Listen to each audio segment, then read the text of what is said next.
Hello students. बच्चों, पिछली class के अंदर हमने बहुत ही इंपॉर्टेंट और कंसेप्चुअल टॉपिक का डिस्कशन किया था, जहां मैंने आपको लाइटनिंग कंडक्टर की वर्किंग क्या होती है उसके बारे में बताया था। और साथ में बच्चों हमने ये भी देखा था कि जो शार्प पॉइंटेड ऑब्जेक्ट्स होते हैं वहां पर एयर का डाइलेक्ट्रिक ब्रेकडाउन हो जाता है, वहां पर एयर का आयोनाइजेशन पहले हो जाता है। हमने ये भी जान लिया था कि शार्प पॉइंटेड ऑब्जेक्ट्स पर सिग्मा ज़्यादा होती है, वहाँ इलेक्ट्रिक फील्ड ज़्यादा होता है, लेकिन पोटेंशियल सभी पॉइंट्स पर वहाँ बराबर रहता है। मतलब फ्लैट सरफेस पर हो या फिर शार्प कॉर्नर का पॉइंट हो, वहां पर आपका पोटेंशियल सेम रहता है। अब बच्चों इसी में आगे बढ़ते हैं, और ये जैसा भी आपने जो डायग्राम देखा बच्चों, एक बार आज इसी के बारे में भी हम बात करेंगे। इलेक्ट्रोस्टैटिक शील्डिंग से रिलेटेड ये डायग्राम है, मैं आपको यहाँ पर इसके बारे में थोड़ा बता देता हूँ। इलेक्ट्रोस्टैटिक शील्डिंग बच्चों नाम से क्लियर है। शील्डिंग का मतलब होता है किसी चीज को प्रोटेक्ट करना, शील्ड का मतलब ढाल होता है। यहाँ अगर मान लीजिए किसी सेंसिटिव इंस्ट्रूमेंट को, लिखा भी है कि to protect a sensitive instrument from electrostatic field, आपको अगर किसी सेंसिटिव इंस्ट्रूमेंट को इलेक्ट्रोस्टैटिक फील्ड से बचाना है तो उसके लिए आपके पास दो तरीके क्या है बच्चों। पहला तरीका है कि it should be placed inside a cavity formed in conductor, या तो आप किसी कंडक्टर में कैविटी बना के उसके अंदर इसको रख दीजिए, या फिर दूसरा ऑप्शन है कि it should be enclosed inside a hollow metallic surface, जो ऑलमोस्ट वही बात है। मैं आपको समझा देता हूं दरअसल दोनों का मतलब क्या है। बच्चों मैंने आपको बहुत पहले एक डायलॉग इस तरह का बोला भी था, मेटल की दीवार मतलब अंबुजा सीमेंट की दीवार, तो बाहर का इलेक्ट्रोस्टैटिक फील्ड उसके अंदर एंटर कर नहीं सकता। तो जैसा आप देख पा रहे होंगे कि अगर ये कोई कंडक्टर है और इसके सराउंडिंग में इलेक्ट्रिक फील्ड है, तो इसका इलेक्ट्रिक फील्ड केवल कहां तक रहेगा, outer surface of the conductor तक। बच्चों ये जो हिस्सा आपको दिख रहा है ये सॉलिड पोर्शन है, यहां पर आपको पता है inside metal electric field is 0, और ये आपको कैविटी पोर्शन दिख रहा होगा। तो बच्चों ये जो कैविटी पोर्शन होता है इसके अंदर के सभी पॉइंट्स पर आपके जो इलेक्ट्रिक फील्ड्स होते हैं, मेटल के कारण जो भी अंदर इलेक्ट्रिक फील्ड्स बनते हैं एलिमेंट्स के कारण, वो सब एक दूसरे को कैंसिल कर देते हैं, और इसीलिए यहां आपको इलेक्ट्रिक फील्ड 0 मिलेगा। बच्चों ध्यान रखिएगा, कैविटी के अंदर इलेक्ट्रिक फील्ड आपको केवल तभी 0 मिलेगा जब खुद कैविटी के अंदर कोई चार्ज एनक्लोज ना हो। तो एक्सटर्नल इलेक्ट्रिक फील्ड से आप देख पा रहे होंगे कि ये जो हिस्सा आपको दिख रहा है कैविटी वाला, ये सेफ है, यहाँ कोई इलेक्ट्रिक फील्ड नहीं है, और आप किसी भी इंस्ट्रूमेंट को यहाँ पर रखकर इस तरह से उसको इलेक्ट्रोस्टैटिक फील्ड से सेफ गार्ड कर सकते हैं। अच्छा बच्चों यही बात अगर आप थोड़े ब्रॉड तरीके से समझेंगे, कैविटी कैविटी सुन के क्या कई बार हमें इतना अच्छे से फील नहीं आता। मैं आपको सिंपल बात बताता हूँ, आप तो ये समझ लीजिए कि जैसे हमने इस क्यूबिकल बॉडी या जो भी सेंसिटिव इंस्ट्रूमेंट है उसको किसी स्पेरिकल शेल के अंदर एनक्लोज कर दिया। तो बच्चों जो हॉलो बॉडी है, दरअसल कोई भी हॉलो कंडक्टर कुछ और नहीं है बल्कि कैविटी ही है, बस वहां size of cavity nearly equal to original size of conductor हो जाती है। आप खुद ही सोचिए, अगर मैं अंदर की कैविटी का साइज बढ़ाते बढ़ाते ऑलमोस्ट इस ओरिजिनल कंडक्टर के साइज का कर दूं, तो क्या हम इसी को हॉलो कंडक्टर कहने लगेंगे? जवाब है बिल्कुल हाँ। तो दरअसल कोई भी हॉलो कंडक्टर कुछ और नहीं बल्कि कैविटी ही है, बस वहां कैविटी की size nearly equal to size of conductor हो जाती है। तो अब आप खुद ही सोच के देख लीजिए कि अगर मैंने एक हॉलो स्फेरिकल शेल की अगर बात करूं मैं, तो उसमें भी आपने देखा था कि अंदर के सभी पॉइंट्स पर, इनसाइड पॉइंट पर इलेक्ट्रिक फील्ड क्या था बच्चों? 0। इसी तरह से आपने सिलिंड्रिकल शेल के केस में भी देखा था, सिलिंड्रिकल शेल में भी अंदर के सभी पॉइंट पर इलेक्ट्रिक फील्ड क्या आ रहा था? 0। तो ऐसे में अगर आप किसी भी मेटेलिक एनक्लोजर के अंदर अपने इंस्ट्रूमेंट को रखेंगे तब भी वो इलेक्ट्रिक फील्ड से सेफ है, क्योंकि अंदर के सभी पॉइंट पर इलेक्ट्रिक फील्ड 0 होगा। मैं इसको सरल शब्दों में आपको यूं कह सकता हूं, मान लीजिए अगर ये कमरा जिसमें हम बैठे हैं, मान लीजिए इस समय अगर इसकी सभी दीवारें मेटल की हो जाए, दीवारें छत और फ्लोर जो है सब मेटल की हो जाए, तो बाहर का कोई भी इलेक्ट्रिक फील्ड मुझे नुकसान नहीं पहुंचा सकता है। बाहर के इलेक्ट्रिक फील्ड से ये हिस्सा सेफ है। कंडीशन अप्लाइड, खुद कमरे के अंदर कोई चार्ज आपने ना रख दिया हो, अगर आप कैविटी के अंदर खुद कोई चार्ज रख देंगे तो उसका इलेक्ट्रिक फील्ड तो पहुंच ही जाएगा ना। आपने जब शेल वाले क्वेश्चंस किए थे, मैं आपको याद दिला दूं, एक आपने इस तरह का क्वेश्चन किया था कि ये एक हॉलो शेल था इस तरह से यहाँ पर, और आपने अंदर यहाँ पर चार्ज रख दिया था। अब बच्चों अगर आपने यहाँ अंदर चार्ज रख दिया है, इस कैविटी पोर्शन बोल सकते हैं इसको, यहाँ चार्ज रखोगे तो यहाँ तो इलेक्ट्रिक फील्ड मिलेगा ही सही ना। पर मैं ये कह रहा हूँ कि अगर अंदर कोई चार्ज नहीं है और एक्सटर्नल इलेक्ट्रिक फील्ड में आपने अगर इस हॉलो कंडक्टर को रखा है, तो अंदर के सभी पॉइंट्स पर इलेक्ट्रिक फील्ड 0 होगा, यानी ये रीजन इलेक्ट्रोस्टैटिकली शील्डेड हो जाएगा। तो सिंपल सी बात हमें इस तरह से ध्यान रखनी है। अब बच्चों इसका एक एग्जाम्पल आपको देता हूँ, बहुत अच्छे से एग्जाम्पल है इसके। सबसे बढ़िया एग्जाम्पल आपके सामने ये जैसे दिखा रखा है, इसको फैराडे केज भी कहा जाता है। आपको यहाँ डायग्राम दिख रहा होगा, मैं इसको और यहाँ अच्छे से आपको दिखा देता हूँ। जैसे ये वाला डायग्राम, इसमें आप देख पा रहे होंगे कि अगर इस तरह का एक मेटेलिक वायर्स का अगर हम मैश भी बना देते हैं, एक इस तरह का केज बना देते हैं, और अगर उसके ऊपर इलेक्ट्रिक आर्क इस तरह से स्ट्रक किया जाए, लाइटनिंग उसके ऊपर गिराई जाए, तो भी ये जो पर्सन अंदर है ये सेफ रहेगा। क्यों? क्योंकि ये इलेक्ट्रोस्टेटिकली शील्डेड हो गया है। हालांकि बच्चों इसका कॉन्सेप्ट थोड़ा सा और ज़्यादा मिलता जुलता है इसी से, हमने जो अभी शील्डिंग पढ़ी उससे भी हायर कॉन्सेप्ट है।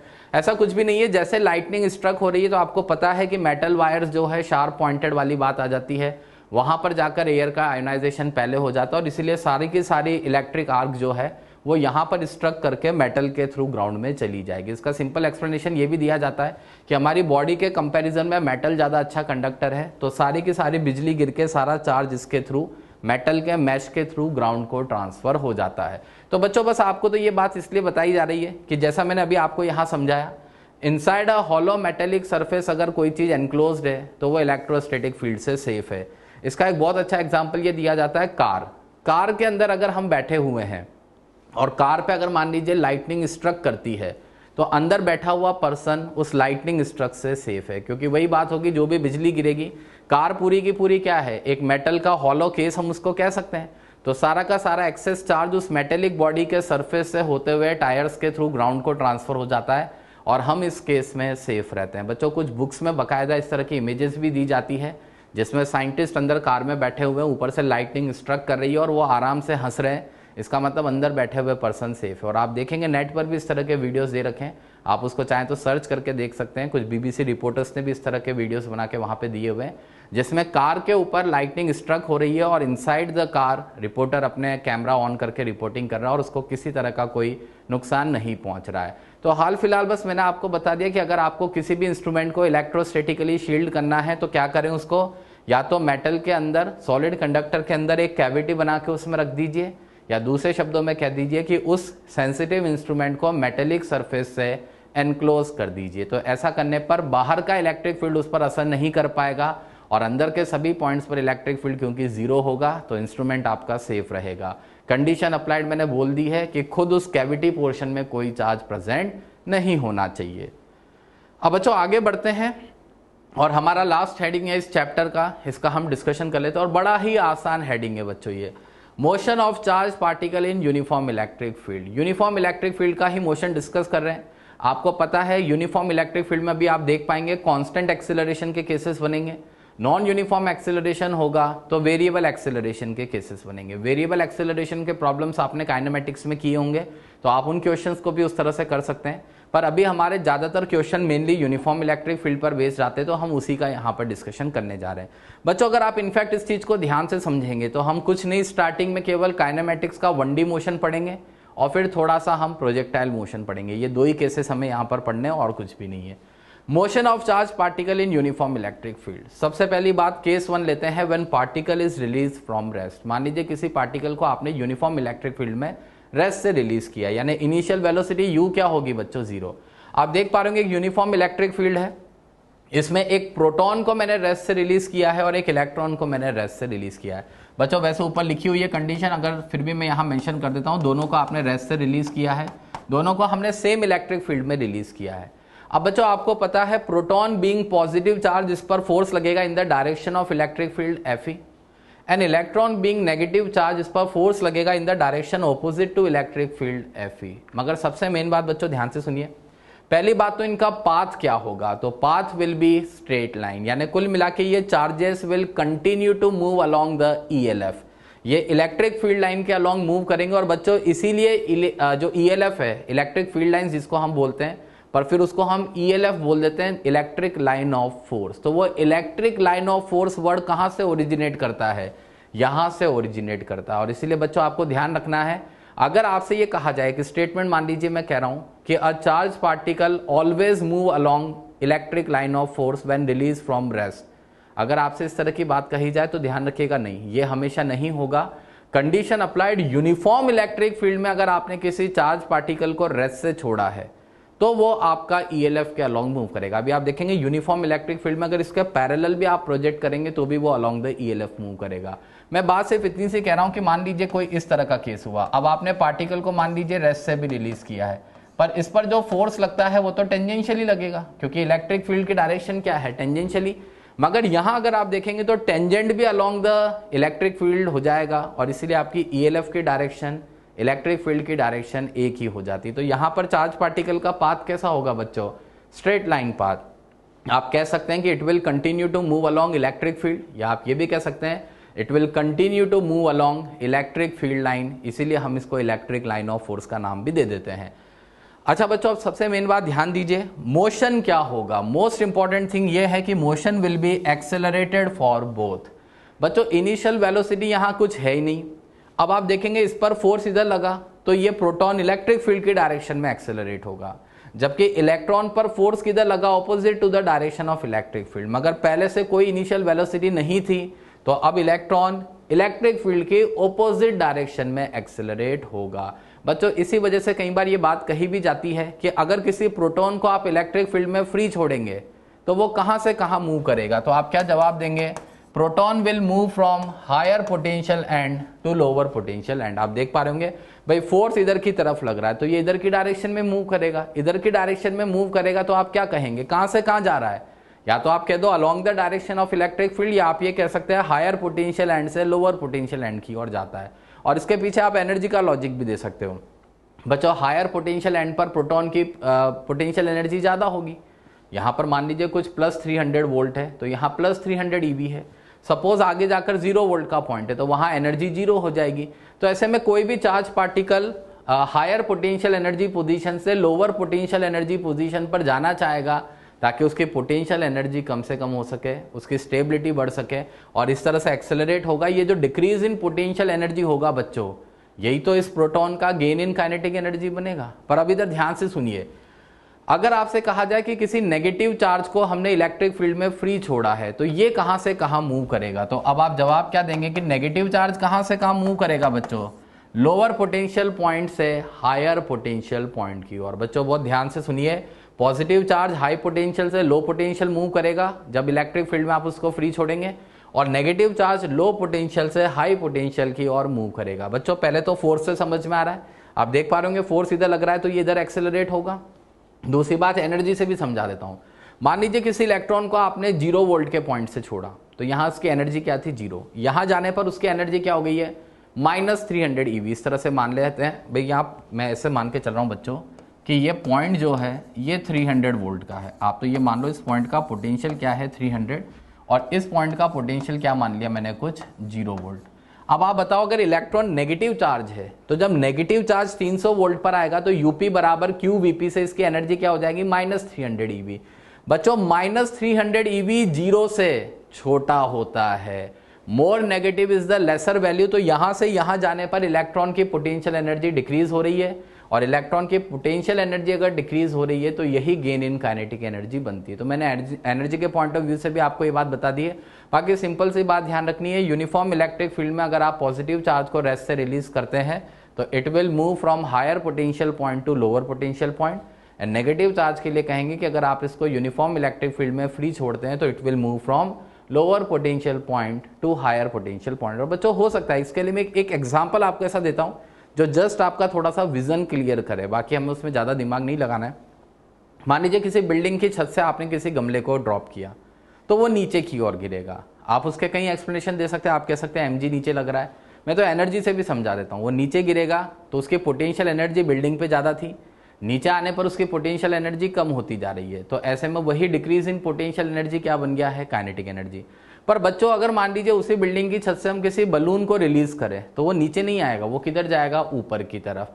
तो आपने देखा बिल्कुल इसी तरह की चीज है, आप पॉजिटिव चार्ज को गमले की तरह मान लो, वो इलेक्ट्रिक फील्ड की डायरेक्शन में जाता है, नेगेटिव चार्ज को बैलून की तरह मान लो, वो इलेक्ट्रिक फील्ड से उल्टी डायरेक्शन में जाता है। तो जस्ट एक्सप्लेनेशन के लिए आपको समझा दिया है नेगेटिव चार्ज का मोशन कैसे होता है, ये हमें थोड़ा सा ध्यान रखना है।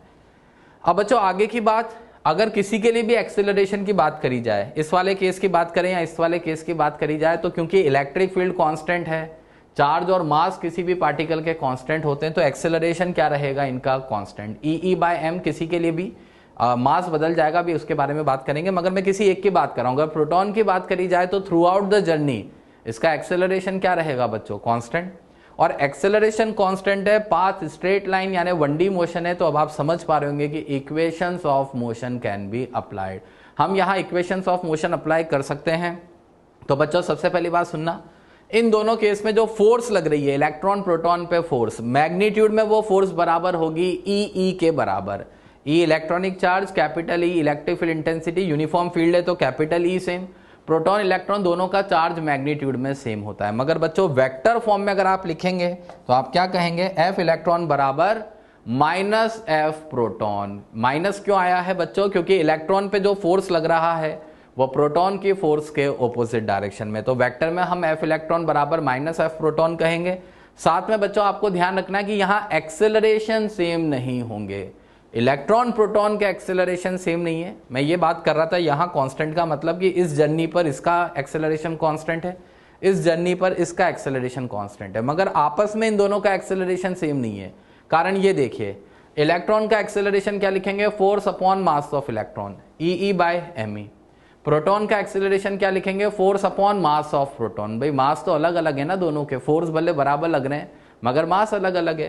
तो यहां से A electron upon A proton का रेशियो अगर आप निकालेंगे बच्चों तो this will turn out to be MP upon ME, mass of proton upon mass of electron. और जैसा आप जानते हैं mass of electron MP upon 1837 होता है, प्रोटॉनिक मास का 1 अपॉन 1837 होता है इलेक्ट्रॉन का मास। तो ये वाले फैक्टर यहां रखने पर आपको ये रेशियो नजर आ जाएगा। यानी इलेक्ट्रॉन का जो एक्सेलरेशन है वो प्रोटॉन के एक्सेलरेशन का 1837 टाइम्स ज्यादा है। और वेक्टर नोटेशन में अगर अपन इसको लिखेंगे बच्चों तो आप समझ ही होंगे, ए वेक्टर बराबर लिखेंगे माइनस 1837 एपी वेक्टर। माइनस क्यों लगाया है, क्योंकि इलेक्ट्रॉन का एक्सेलरेशन प्रोटॉन के एक्सेलरेशन के ऑपोजिट डायरेक्शन में है। बच्चों यहां से अगर आप इसको समझ पा रहे हैं, इलेक्ट्रॉन का एक्सेलरेशन प्रोटॉन के एक्सेलरेशन से 1800 गुना ज्यादा है। तो इसके लिए आप एक एग्जांपल दिमाग में यूं समझ ले, यानी इलेक्ट्रॉन जो है बंदूक से निकली गोली की तरह मूव करेगा, जबरदस्त तरीके से एक्सेलरेट करेगा एज कंपेयर टू प्रोटॉन। तो इससे क्या होता है, आपको कई बार डिस्टेंसेस ट्रेवल करने में जो टाइम लग रहा है या कोई भी इस तरह के जो न्यूमेरिकल्स बनते हैं वो आंसर करना आसान हो जाता है। कैसे, मैं भी आपको इसके बारे में बताऊंगा। सबसे पहली बात बच्चों, अगर मैं आपसे पूछूं कि दोनों इलेक्ट्रॉन प्रोटॉन को हमने रेस्ट से रिलीज किया इलेक्ट्रिक फील्ड में, बताइए सेम टाइम टी में उनके द्वारा ट्रेवल किए गए डिस्टेंस का रेशियो क्या होगा, कौन ज्यादा डिस्टेंस ट्रेवल करेगा। तो पहले तो आप खुद ही सोच लो, अगर इलेक्ट्रॉन बंदूक से निकली गोली की तरह चल रहा है, एक्सेलरेट हो रहा है, तो टी टाइम में वो ज्यादा दूरी तय करेगा एज कंपेयर टू प्रोटॉन। लेकिन अब हम इसको तरीके से कर लेते हैं बच्चों। मैंने इक्वेशन ऑफ मोशन लगा दी है, s equal to U T plus half A T square. Obvious सी बात है, इनिशियल वेलोसिटी जीरो का केस लेकर चल रहे हैं हम, तो इसीलिए डिस्टेंस ट्रेवल क्या आ जाएगा, half A T square. Electron के लिए S equal to half A E T square, proton के लिए S P equal to half A P T square. हमने सेम टाइम टी में डिस्टेंस ट्रेवल को कंपेयर करना है, तो टी दोनों जगह सेम है मगर एक्सेलरेशन दोनों के अलग अलग है। यहां से बच्चों आप चेक कर पाएंगे, इलेक्ट्रॉन के ट्रेवल डिस्टेंस का प्रोटॉन के ट्रेवल डिस्टेंस के साथ अगर रेशियो निकाला जाए तो that is equal to A upon A P. A upon A P is 1837, यानी इलेक्ट्रॉन के द्वारा तय की गई दूरी प्रोटॉन के द्वारा तय की गई दूरी का 1837 टाइम होगी। आप इसको इस तरह से भी मेंशन कर सकते हैं, यानी सेम टाइम टी में इलेक्ट्रॉन जो डिस्टेंस ट्रेवल करेगा वो प्रोटॉन के द्वारा ट्रेवल किए गए डिस्टेंस का 1837 टाइम्स ज्यादा होगा। तो देखा बच्चों आपने, इस तरह के बेसिक क्वेश्चन आते हैं और नीट में भी आपसे पूछे जा चुके हैं। नीट में क्वेश्चन क्या पूछा था, उल्टा आपसे कहा गया था कि अगर इलेक्ट्रॉन प्रोटॉन दोनों सेम डिस्टेंस ट्रेवल करते हैं तो किसको टाइम कम लगेगा। तो बच्चों उसको आप यहां से भी आंसर कर सकते हैं, पर मैं तो आपको उसके लिए क्वेश्चन ही करा देता हूं। ये रहा एक क्वेश्चन हमारे पास, इसी से आप समझ जाएंगे। सिमिलर क्वेश्चन आपका नीट में पूछा जा चुका है। क्या है क्वेश्चन, मैं आपको बता देता हूं। An electron is allowed to fall through some distance in uniform electric field in time t1. फिर आपसे कहा जा रहा है कि now the direction of electric field is reversed and proton is allowed to fall through same distance in time t2. तो हमें बताना है कि कौन सा टाइम ज्यादा होगा, t1 ग्रेटर देन t2 है, t1 लेस देन t2 है, दोनों बराबर होंगे या हम कह नहीं सकते। और एक कंडीशन मैंने आपको दे दी बच्चों, नेग्लेक्ट ग्रेविटी। एक्चुअली क्वेश्चन की लैंग्वेज जैसी दी गई है मैंने बिल्कुल वो की वही इस्तेमाल करी है। ये जब फॉल वाली बात आ जाती है तो कई बार ये हमारे दिमाग में कंफ्यूजन क्रिएट कर देती है कि अगर फॉल दे रखा है मतलब ग्रेविटी इंक्लूड करनी है। ठीक है बच्चों, अगर आप ग्रेविटी इंक्लूड करके भी करेंगे तो भी रिजल्ट्स पे बहुत ज़्यादा फर्क नहीं आएगा। ग्रेविटेशनल एक्सेलरेशन के कंपैरिजन में हो सकता है आपके इलेक्ट्रिक फोर्स का एक्सेलरेशन ज़्यादा हो। तो अभी तो हम सिंपल टर्म्स में इसको ले जाने के लिए ग्रेविटी को हटाकर बात कर लेते हैं। फॉल थ्रू सेम डिस्टेंस का मतलब वही है किसी डिस्टेंस से मूव कराया, आप चाहें जैसे इसको समझ लें, कोई दिक्कत नहीं है। अच्छा बच्चों, अब अगर हमने इसको अलाउड टू फॉल किया है, मतलब रेस्ट से रिलीज किया होगा और फिर किसी डिस्टेंस से हमने इसको मूव करने दिया, तो इलेक्ट्रॉन ने उसमें टाइम t1 लिया, तो इक्वेशन क्या लिखेंगे, s equal to U T plus half A T square से s equal to half A E t1 square. में इस तरह से इसको दिखा रहा हूं, आप तो ये समझ लीजिए, जैसे फॉर एग्जाम्पल मान लीजिए इलेक्ट्रिक फील्ड इस तरह से ऊपर की तरफ था और आपने किसी इलेक्ट्रॉन को इस तरह से s डिस्टेंस ट्रेवल करने दिया, इलेक्ट्रॉन इधर ही तो ट्रेवल करेगा, इस पर फोर्स किधर लगेगा, फील्ड के ऑपोजिट डायरेक्शन में। अब क्वेश्चन आपसे क्या कह रहा है, now the direction of electric field is reverse, हमने इलेक्ट्रिक फील्ड के डायरेक्शन को रिवर्स कर दिया और एक प्रोटॉन को हमने फिर से वही डिस्टेंस ट्रेवल करने दिया है ये, और इस प्रोसेस में टाइम कितना लगा t1 और इस प्रोसेस में टाइम कितना लगा है t2, हम ये वाली बात कर रहे हैं। ऑब्वियस ही बात है, आपने केवल direction of electric field reverse करी है, यानी magnitude will remain the same, और प्रोटॉन को सेम पाथ पर सेम डिस्टेंस ट्रेवल करने दिया जिसमें टाइम कितना लगा t2।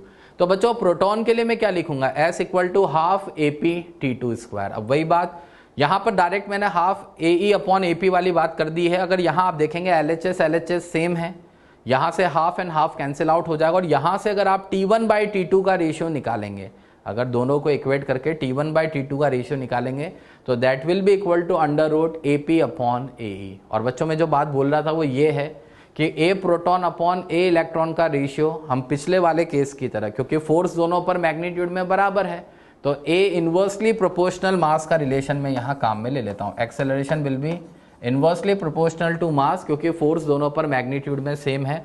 तो ए पी अपॉन ए ई का रेशियो आपका वही बन जाएगा बच्चों under root M P upon M E, and M P upon M E आपका भी रेशियो आपने देखा था 1 अपॉन अंडर रूट 1837। ये चाहें तो आप यहाँ से भी लेकर आ सकते हैं, ये रहा, मैं इस रिजल्ट को वहां पर इस्तेमाल कर रहा हूं।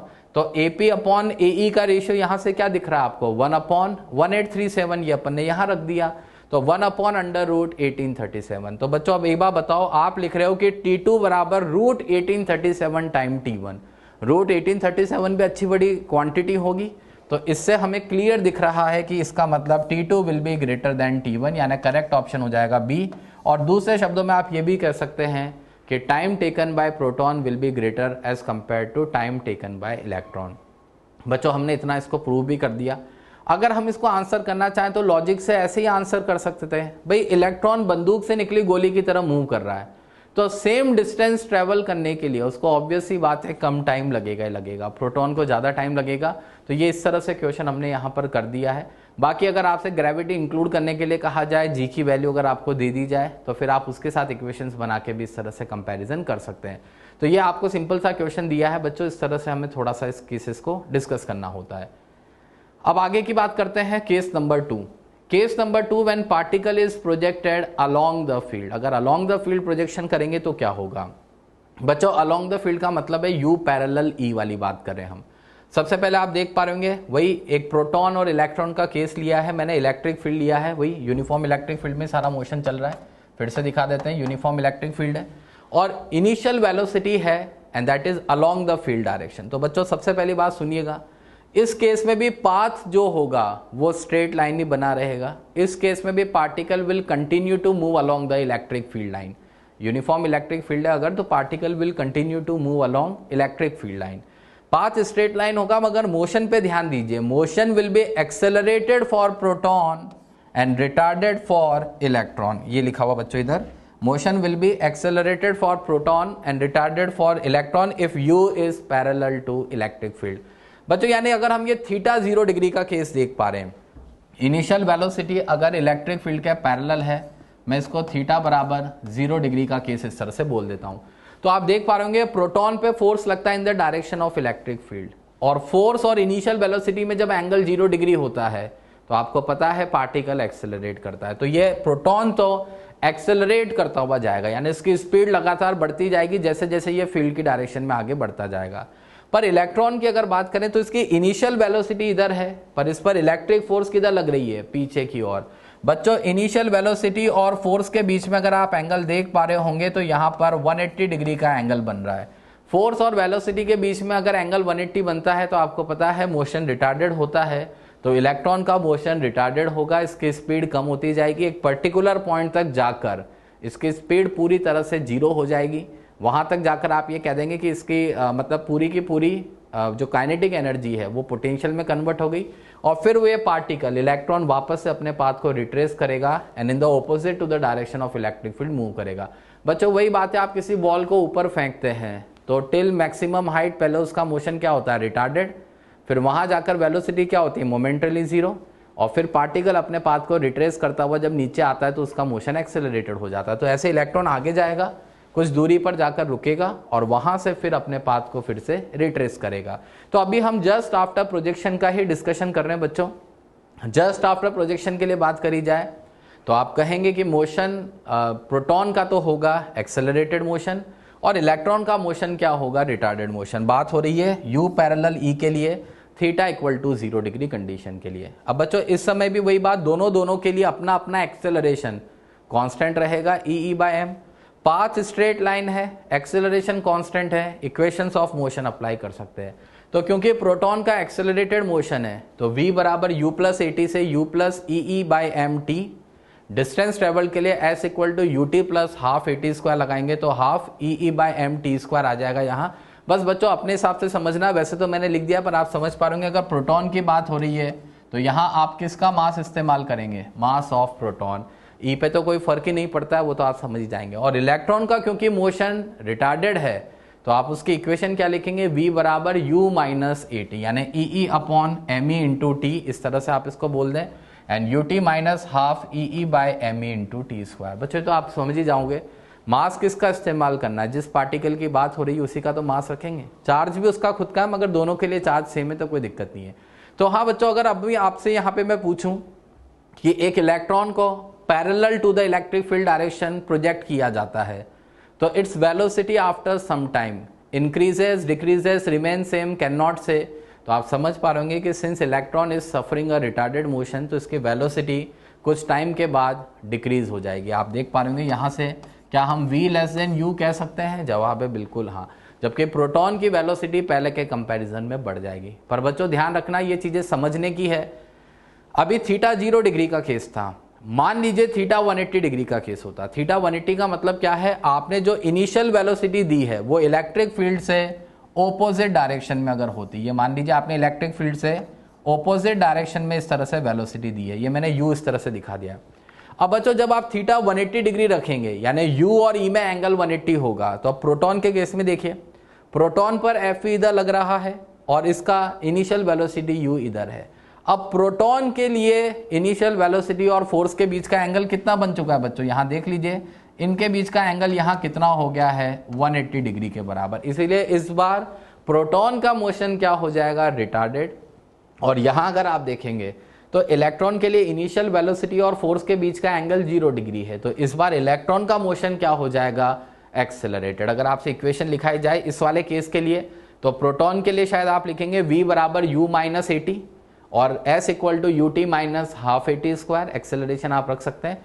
और इलेक्ट्रॉन के लिए इस बार इक्वेशंस क्या लिखेंगे, v बराबर u plus A T and s equal to U T plus half A T square. तो देखा बच्चों, आपने बस वही चीज आपको इंस्पेक्ट करनी है कि पार्टिकल की इनिशियल वेलोसिटी किधर है, उस पर फोर्स किधर लग रहा है, उनके बीच का एंगल क्या है, और उसके बेसिस पे आप खुद बता सकते हैं कि मोशन एक्सेलरेटेड होगा या फिर रिटार्डेड होगा। अब आगे की बात करते हैं बच्चों, मोस्ट इंपॉर्टेंट केस, ये आपका सबसे इंपॉर्टेंट केस है इसलिए इसको ध्यान से सुने। When particle is projected perpendicular to electric field, U perpendicular E का केस है बच्चों। वैसे ये बहुत आसान है, ये अब आप प्रोजेक्टाइल पर आगे हैं। आपने इस तरह का हॉरिजॉन्टल प्रोजेक्शन पढ़ा होगा जिसमें आप U वेलोसिटी इधर देते थे, mg नीचे लगती थी तो पार्टिकल इस तरह से पैराबोलिक पाथ पर नीचे जाता था। वो का वही केस आपके सामने देखिएगा बच्चों, दो शीट्स है यहाँ, पॉजिटिव चार्ज नेगेटिव चार्ज, इसके बीच में एक इलेक्ट्रिक फील्ड इस तरह से बना हुआ है। हम पहले पढ़ चुके हैं, दो शीटों के बीच का इलेक्ट्रिक फील्ड पॉजिटिव से नेगेटिव शीट की ओर होता है। शीट की लेंथ, प्लेट की लेंथ कैपिटल L के बराबर मैंने दे रखी है। एंड सपोज यहां से एक पार्टिकल इस इलेक्ट्रिक फील्ड में एंटर कर रहा है। बच्चों पार्टिकल जहां से एंटर कर रहा है इसका चार्ज प्लस q है, इसका मास m है और इसकी इनिशियल वेलोसिटी u मैंने इधर दिखा रखी है। आप देख पा रहे होंगे u परपेंडिकुलर E यहां से साबित हो रहा है। ये रही आपकी इनिशियल वेलोसिटी u, ये रहा आपका इलेक्ट्रिक फील्ड नीचे की तरफ। तो u और e में एंगल कितना है, 90 डिग्री। अब बच्चों देखना, क्योंकि ये पॉजिटिव चार्ज है हमें यहाँ पे भी ग्रेविटी नहीं इंक्लूड करनी है। अभी आप जो भी केसेस लेकर चल रहे हैं सब में हम ग्रेविटी की बात नहीं कर रहे हैं। आप चाहें तो इसको हॉरिजॉन्टल प्लेन भी मान ले, वर्टिकल भी मान रहे, तो हम बिना ग्रेविटी के यहाँ डिस्कशन कर रहे हैं। बच्चों अगर इस पे प्लस क्यू चार्ज और इलेक्ट्रिक फील्ड इधर है तो इस पर एक डाउनवर्ड डायरेक्शन में इस तरफ फोर्स लगेगा क्यू ही। मैंने कन्वीनियंस के लिए वाई एक्सिस नीचे मान लिया, एक्स ऊपर मान लिया, ताकि हमें नेगेटिव नहीं लाना पड़े। आप ऊपर भी मानेंगे तो एक माइनस का साइन आ जाएगा ट्रेजेक्टरी इक्वेशन में, और कुछ भी नहीं है। आपने देखा भी होगा, शायद आपने जो हॉरिजॉन्टल प्रोजेक्शन पढ़ा होगा तो इक्वेशन ऑफ ट्रेजेक्टरी आप लेकर आते हैं वहां पर, और उसमें माइनस का साइन आता है, मगर अभी माइनस ना है इसलिए मैंने वाई एक्सिस नीचे मान लिया। बच्चों t बराबर 0 वो इंस्टेंट है जिस समय पार्टिकल इस इलेक्ट्रिक फील्ड में एंटर कर रहा है। क्यू ई फोर्स नीचे लग रहा है, यू इधर लग रहा है। अब आप खुद देख लीजिए, जब फोर्स नीचे लग रहा है और इनिशियल वेलोसिटी इधर है तो पार्टिकल का पाथ कैसा होगा, पैराबोलिक, नीचे इस तरह से ये झुकता जाएगा। क्वेश्चन आपसे क्या कहेगा, कुछ टाइम के बाद t बराबर t पर बताइए इसकी वेलोसिटी क्या होगी। तो बच्चों अभी इसका डिस्कशन हम करेंगे। यहां पर आप देख पा रहे इनिशियल वेलोसिटी u थी, ये अपने दिखा रखी इनिशियल वेलोसिटी, यहां पर ये पूरी की पूरी ये u है यहां तक इस तरह से। t बराबर t टाइम पर वेलोसिटी के x कंपोनेंट को मैं vx बोलूंगा, वेलोसिटी के y कंपोनेंट को मैं vy बोल रहा हूं। नेट वेलोसिटी इस पॉइंट पर जो होगी उसको हमने v बोल दिया है, और इनके बीच में जो एंगल बन रहा होगा, मतलब vx से नेट वेलोसिटी का जो एंगल बनेगा उसको मैंने अल्फा बोल दिया है। अच्छा बच्चों, इस t टाइम के अंदर पार्टिकल ने x डायरेक्शन में जो डिस्टेंस ट्रेवल किया है उसको मैंने x दिखा रखा है, ये देख पा रहे होंगे आप। यहां से यहां तक जो उसने डिस्टेंस ट्रेवल किया है x डायरेक्शन में, इसको x दिखा दिया है। आप देखेंगे आगे कुछ क्वेश्चन में इसी को distance travel perpendicular to the field direction भी कहा जाता है। फील्ड डायरेक्शन क्योंकि आपका y एक्सिस के अलोंग है तो उसके परपेंडिकुलर कितना डिस्टेंस ट्रेवल किया उसने x, and along the field direction उसने कितना डिस्टेंस ट्रेवल किया है तो इसको y कहा जाता है। बच्चों अभी ये भी बात हम करेंगे, इस y को डेविएशन या डिफ्लेक्शन भी कहा जाता है। डेविएशन या डिफ्लेक्शन क्यों कहते हैं वो सुनिए आप जरा। अगर ये इलेक्ट्रिक फील्ड का झमेला नहीं होता, ये सब कुछ नहीं होता, तो पार्टिकल अपना स्ट्रेट लाइन पाथ फॉलो करते हुए ऐसे निकल जाता। But due to electric field या ड्यू टू इलेक्ट्रिक फोर्स ये अपने पाथ से t टाइम में कितने से डेविएट किया है, तो आप कहेंगे y अमाउंट से डेविएट किया है, तो इस y को हम डिफ्लेक्शन या डेविएशन भी कहते हैं। अब बच्चों और सुनिए, जिस समय पार्टिकल प्लेटों से बाहर निकलेगा तो इस समय आप देख पाएंगे कि क्या इसका डेविएशन मैक्सिमम है, जवाब है हाँ। तो आगे आप देखेंगे कि इस d को ही हम यहाँ मैक्सिमम डेविएशन भी कहते हैं। y की मैक्सिमम वैल्यू को d कहा जाता है, ये d क्या है, मैक्सिमम डेविएशन। तो बच्चों ये सारा का सारा सेटअप आपको दिमाग में क्लियर रखना है। आपने सब इस तरह से डिस्कशन किए हैं, आपने ये नीचे टकराने पर रेंज भी निकाली है, अगर किसी टाइम t पर बात करी जाए वेलोसिटी क्या होती है, सब बात हम कर चुके हैं। एक बार उसी को दोबारा से यहाँ पर हम समझ लेते हैं।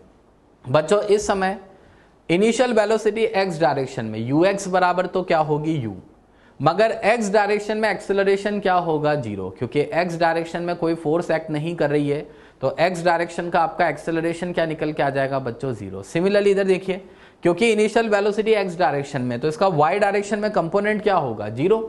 जब पूरी की पूरी इनिशियल वेलोसिटी x डायरेक्शन में है तो y डायरेक्शन में इसका कंपोनेंट क्या होगा 0, मगर y डायरेक्शन में एक एक्सेलरेशन काम कर रहा है QE बाय m के बराबर। इस फोर्स QE के कारण QE बाय m का एक्सेलरेशन नीचे काम कर रहा है। अब इनकी मदद से हम पैरामीटर्स कैसे निकालेंगे बच्चों, इधर देखिए। सबसे पहली बात, पाथ कैसा होगा, पैराबोलिक। ये ध्यान रखना है, जब भी इनिशियल वेलोसिटी और इलेक्ट्रिक फील्ड परपेंडिकुलर हो पाथ विल बी पैराबोलिक। सिर्फ कहने से काम नहीं चलेगा, हम अभी प्रूव भी करके दिखाएंगे। पैराबोला की इक्वेशन लेकर आएंगे, ट्रेजेक्टरी की इक्वेशन लेकर आएंगे।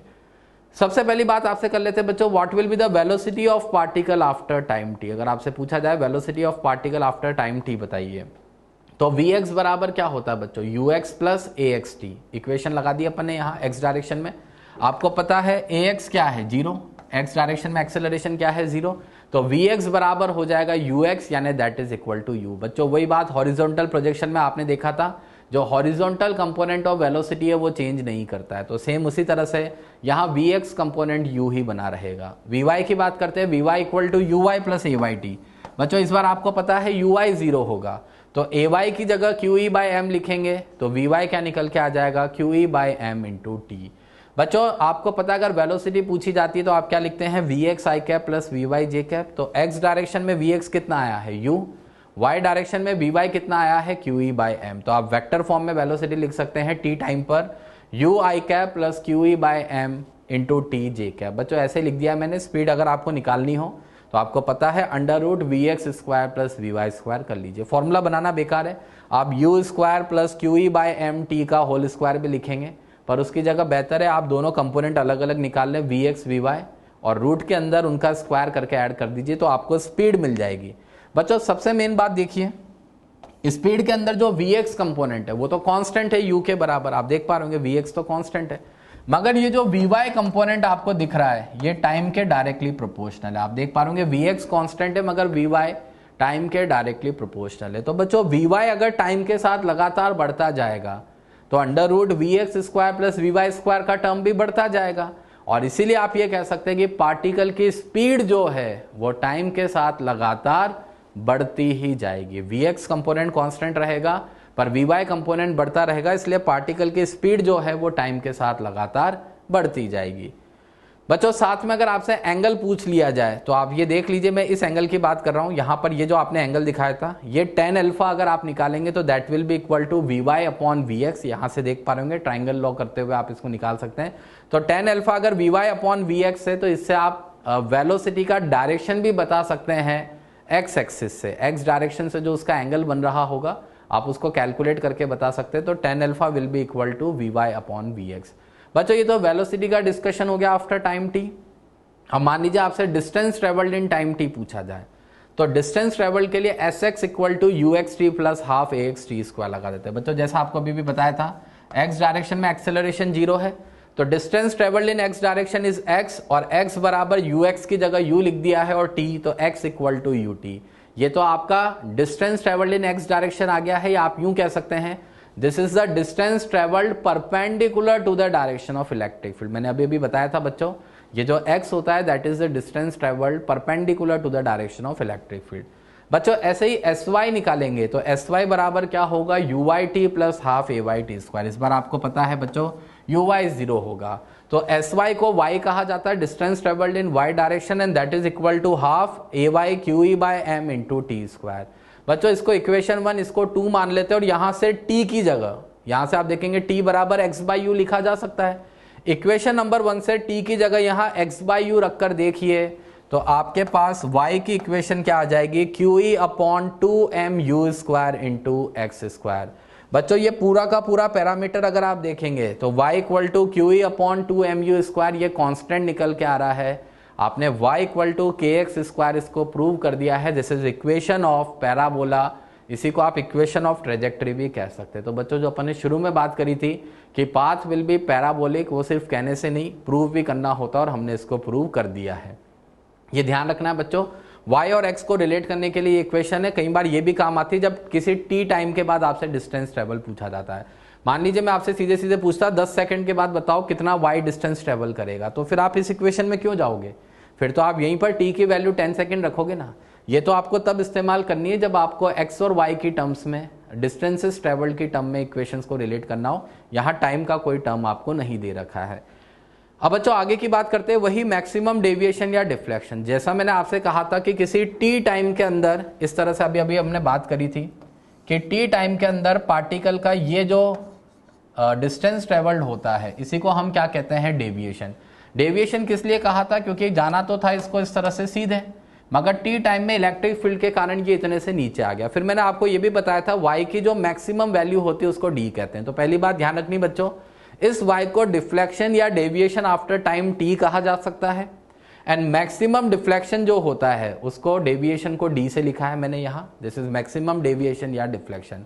अब बच्चों एक बार बताओ y मैक्सिमम d के बराबर कब होगा, जवाब है जब x बराबर क्या हो जाएगा l। आपको पता है मैक्सिमम डिफ्लेक्शन हमें कब मिल रहा था बच्चों, यहाँ जब पार्टिकल इस तरह से प्लेट्स के बाहर निकल के आ रहा था। आप ओरिजिनल डायग्राम में जाकर भी इस चीज को देख सकते हैं। ये देख लीजिए, मैं आपको एक बार फिर से दिखा देता हूँ इस ओरिजिनल डायग्राम में। ये देखिए पार्टिकल का मैक्सिमम डिफ्लेक्शन y कब हो रहा है, जब उसने x डायरेक्शन में कितना डिस्टेंस ट्रेवल कर लिया है, l के बराबर। बच्चों कैपिटल L यहाँ लेंथ ऑफ प्लेट्स होंगी, इसको हम मेंशन करेंगे अभी यहाँ पर। ये देखिए, तो अब अगर y मैक्स की बात करी जाए तो जो आपकी इक्वेशन ऑफ ट्रेजेक्टरी आई है उसके अंदर बस आप x की जगह क्या रखेंगे, कैपिटल L।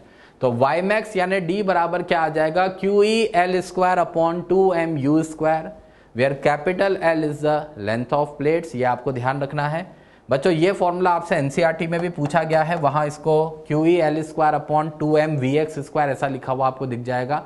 आपको एमसीईआरटी में भी ये दे रखा है, इसलिए इसको ध्यान रखना है।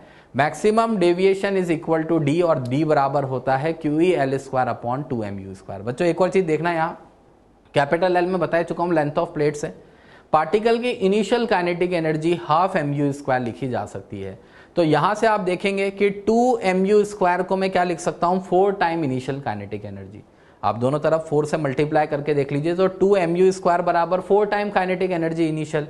तो यहीं से आप ymax का फॉर्मूला काइनेटिक एनर्जी इनिशियल की टर्म में भी ला सकते हैं। ymax या d बराबर होता है QEL square upon 4 time kinetic energy initial. बच्चों ये कहाँ काम आता है, मान लीजिए आपसे कहा जाए कि सेम लेंथ ऑफ प्लेट्स के लिए 2 पार्टिकल को सेम इनिशियल काइनेटिक एनर्जी से प्रोजेक्ट किया था, अब बताइए उनका मैक्सिमम डेविएशन का रेशियो क्या होगा। तो अब आप समझ जाइए, सेम काइनेटिक एनर्जी से प्रोजेक्ट किया है तो ये सेम है, सेम इलेक्ट्रिक फील्ड में सेम एल के लिए आपने उनको जाने दिया, तो उनका जो भी डिफ्लेक्शन होगा maximum, that will be directly proportional to the charge of particle. फिर आप उनके चार्जेस का रेशियो करके मैक्सिमम डिफ्लेक्शन यहां पर बता सकते हैं।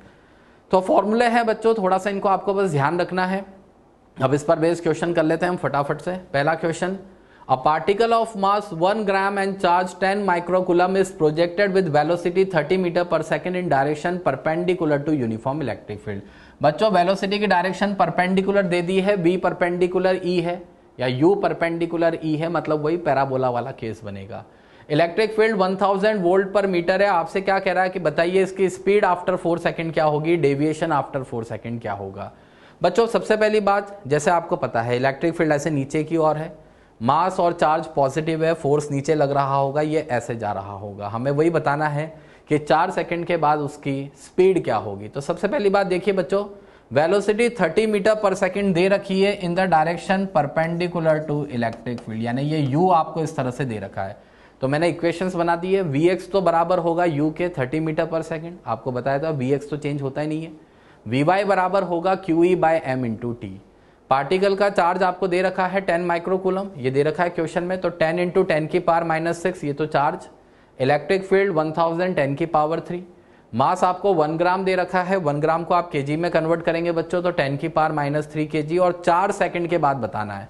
टी की वैल्यू मैंने 4 रख दी है बच्चों। यहां से आप देखेंगे वी की वैल्यू क्या आ गई है, 40 मीटर पर सेकंड। आपसे स्पीड पूछी है, स्पीड क्या होती है, √vx square plus vy square. तो 30 का स्क्वायर प्लस 40 का स्क्वायर, यानी 4 सेकंड के बाद स्पीड कितनी आ जाएगी बच्चों, 50 मीटर पर सेकंड के बराबर। अब बच्चों इसी तरह से क्वेश्चन में आपसे क्या पूछा है, डेविएशन बताइए 4 सेकंड के बाद। तो मैंने आपको बताया डेविएशन आफ्टर टाइम टी किसको कहा जाता है, y को, और y बराबर अब हमें क्योंकि टाइम दे रखा है, हम x में क्यों जाए, हालांकि हम चाहते तो x भी निकाल लेते, मगर x क्यों निकाले जब हम सीधे इक्वेशन ऑफ ट्रेजेक्टरी से क्वेश्चन कर सकते हैं। तो y बराबर हाफ QE bye m into T स्क्वायर आपको करना है। हाफ यहां से आप चेक कर लीजिए बच्चों, ये QE बाय m बराबर 10 आ रहा है, t का स्क्वायर 4 का स्क्वायर हो जाएगा, यहां से आपका डेविएशन कितना निकल के आ जाएगा, 80 मीटर के बराबर। तो बिल्कुल सिंपल सा क्वेश्चन था, स्पीड निकाल लिए, डेविएशन डायरेक्टली y की वैल्यू इस तरह से निकाल लेंगे। यहाँ टाइम दे रखा था तो सीधे टाइम का फॉर्मूला इस्तेमाल किया है, हम जबरदस्ती इक्वेशन ऑफ ट्रेजेक्टरी में नहीं जाएंगे क्योंकि हमें x निकालना पड़ जाएगा। तो t से काम चल रहा है तो यही क्वेश्चन खत्म कर देंगे। अब बच्चों एक और क्वेश्चन ध्यान से सुनिए, इस तरह के क्वेश्चन आपसे बहुत पूछे जाते हैं कॉम्पिटिशन में। An electron enters a uniform electric field of 364 volt per metre with a velocity 100 metre पर second in a direction perpendicular to direction of electric field। वही बात है, वेलोसिटी की direction perpendicular to direction of electric field दे रखी है। If it travels a distance of 0.01 mm perpendicular to direction of electric field। बच्चों ये जो distance travel किया जाता है perpendicular to direction of electric field, तो आपको पता है this is nothing but x, हमें x दे रखा है, और फिर पूछ रहा है डेविएशन इन इट्स पाथ। तो बच्चों आपको पता है डेविएशन हम किसको कहते हैं, y को। अब हमें y और x यहाँ पर मतलब x दे रखा है, y निकालना है, तो आप समझ ही गए होंगे अब हमें क्या करना है। इक्वेशन ऑफ ट्रेजेक्टरी का इस्तेमाल कर लेते हैं, y equal to QE x square upon 2mu square. सारे पैरामीटर पहचानते हैं। सबसे पहली बात, इलेक्ट्रॉन दे रखा है, इलेक्ट्रॉन का चार्ज 1.6 इंटू 10 की power -19 coulomb. Electric field 364 volt per metre दे रखा है।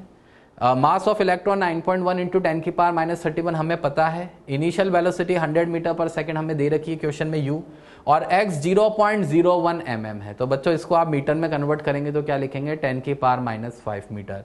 ये रही इक्वेशन, इसमें ये सारी वैल्यू रख दीजिए। y equal to Q, E की जगह 364, x की जगह 10 की पावर -5 का स्क्वायर, 2 इंटू मास की जगह 9.1 इंटू 10 की पावर -31 और नीचे यहाँ पर u की जगह 100 को कन्वर्ट करके 10 की पावर 2 का स्क्वायर। बच्चों सारी काटापीटी करके देखना है, सॉल्व करके देख लीजिए।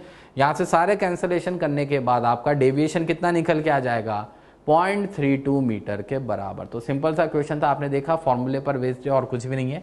कैलकुलेशन आप अपने लेवल पर खुद करके देख सकते हैं। सिर्फ ये पहचानना है कि distance travelled perpendicular to the direction of electric field वो x होता है और डेविएशन का मतलब यहाँ y निकालना होता है। बस ये बात हमें क्लियर है तो फिर क्वेश्चन में कोई दिक्कत नहीं आती है। बच्चों एक लास्ट क्वेश्चन इंटरेस्टिंग सा आपको यहाँ बता देते हैं। एक आपको इस तरह का सेटअप दिया जाएगा, एक रीजन है जहां पॉजिटिव चार्ज का पाथ आपको इस तरह से दिखा रखा है। फिर पूछ रहा है find nature of charge of particle 1, 2 and 3। एक 1, 2, 3 आपको 3 पार्टिकल दिख रहे होंगे, इनका प्रोजेक्टाइल अलग अलग डायरेक्शन में मुड़ रहा है। तो बच्चों बस इतनी सी बात ध्यान रखनी है, जिस प्रोजेक्टाइल पर जिस डायरेक्शन में फोर्स लगता है उसी डायरेक्शन में उसका पैराबोला मुड़ जाता है। ऑब्वियस ही बात है, इसमें तो कोई आपको डाउट होगा ही नहीं। जिस डायरेक्शन में फोर्स लगेगा उस डायरेक्शन में पैराबोला मुड़ जाएगा। तो अगर ये पॉजिटिवली चार्ज पार्टिकल है और इसका पैराबोला नीचे की ओर मुड़ा है, यानी मुझे समझ में आ गया कि 100% ई इधर रहा होगा। बच्चों इस पर क्यू ई फोर्स इधर लगा होगा, यू इधर रहा होगा, तभी तो इसका पैराबोला नीचे मुड़ा है।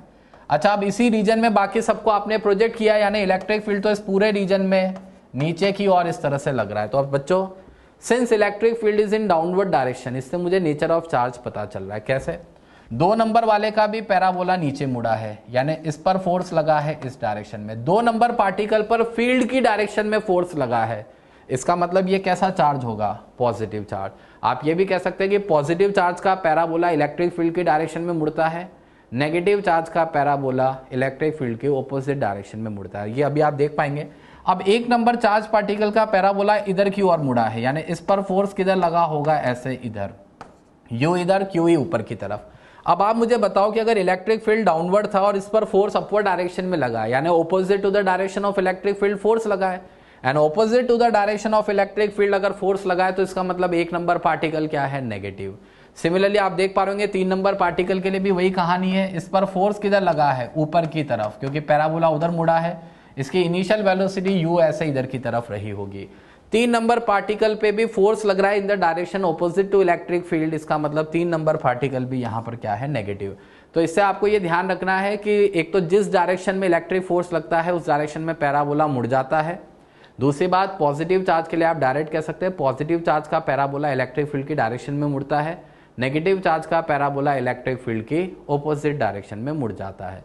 तो बच्चों ये सब बातें हमें बस ध्यान में रखनी थी और इसी के साथ हमारा ये जो चैप्टर है इलेक्ट्रोस्टैटिक्स बच्चों, ये यहाँ पर ख़त्म होता है, इसको हम विराम देंगे। बहुत ही कंसेप्चुअल चैप्टर है बच्चों, मैंने आपको शुरू से बताया है, लेंदी चैप्टर भी है, लेकिन अगर हम इसको तरीके से टुकड़े के टुकड़े कर करके धीरे धीरे अच्छे से पढ़ते चलें, मॉड्यूल का एक एक क्वेश्चन अगर हम करते चलें, अपने कॉन्सेप्ट्स को बिल्कुल क्लियर करते चलेंगे, तो यकीन मानिए आपको आगे के भी कई चैप्टर्स में इससे बहुत ज़्यादा हेल्प मिलेगी। स्पेशली मैग्नेटिक वाले चैप्टर में आप देखेंगे इससे आपको बहुत ज़्यादा हेल्प मिलती है। तो ये सारे की सारी जो बातें हमने इस चैप्टर में डिस्कस करी वो आपको ध्यान रखनी है बच्चों। नोट्स आपके बहुत अच्छे से रिवाइज होने चाहिए, अच्छे से मेंटेन होने चाहिए, आपको उसके सभी पॉइंट्स क्लियर करने हैं। मॉड्यूल के आपके सभी क्वेश्चन आप करते चले, बिगनर्स बॉक्स, एक्सरसाइज 1, 2, 3 सभी क्वेश्चन करने हैं। रेसेस वगैरह जो भी एक्स्ट्रा सप्लीमेंट्स आपको मिले वो अच्छे से करने हैं, और इस तरह से अगर आप पढ़ते चलेंगे तो डेफिनेटली आप इलेक्ट्रोस्टैटिक्स में बहुत अच्छे से कमांड कर पाएंगे। तो इसी के साथ इस चैप्टर को बच्चों यहाँ पे विराम देते हैं। Thank you so much.